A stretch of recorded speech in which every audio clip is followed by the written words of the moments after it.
Younger shoppers could be forgiven for associating the name Land Rover with NASA's space exploration vehicles, such as the robotic Mars rovers. In some ways, that would be a better fit for the brand's adventurous marketing themes than the reality of the name's origin. A now long-defunct British automaker, Rover, which opened a sideline business shortly after World War II building an agricultural tool inspired by the original Jeep.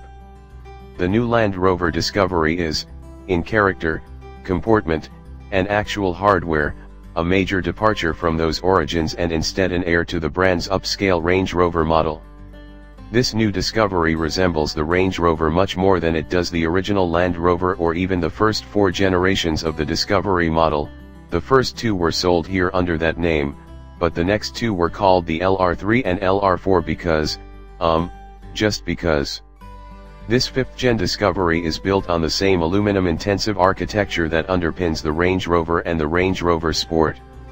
That makes it lighter and a little better suited to the commuter wars fought by Americans who live far enough out of town that there are no sidewalks and their yards aren't fenced. It's also clearly designed for such fashion-sensitive exurbanites, whereas the square-cut LR4 sought to evoke the flavor of the original, in which styling was a tertiary consideration at best.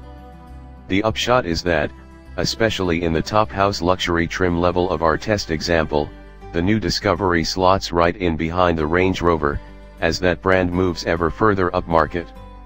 What it looks like is important to today's SUV consumers, and what the Discovery looks like to our eyes is a Ford Explorer that has had a Brazilian butt lift.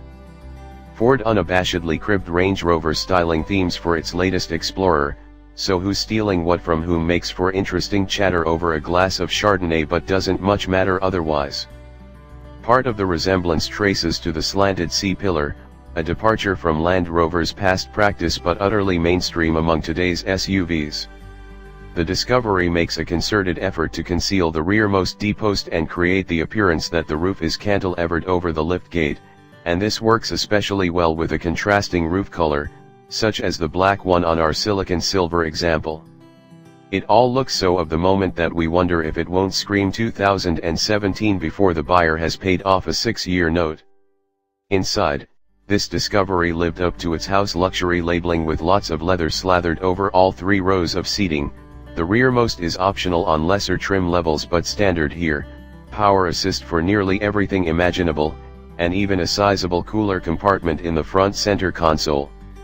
That cooler came among some $18,000 worth of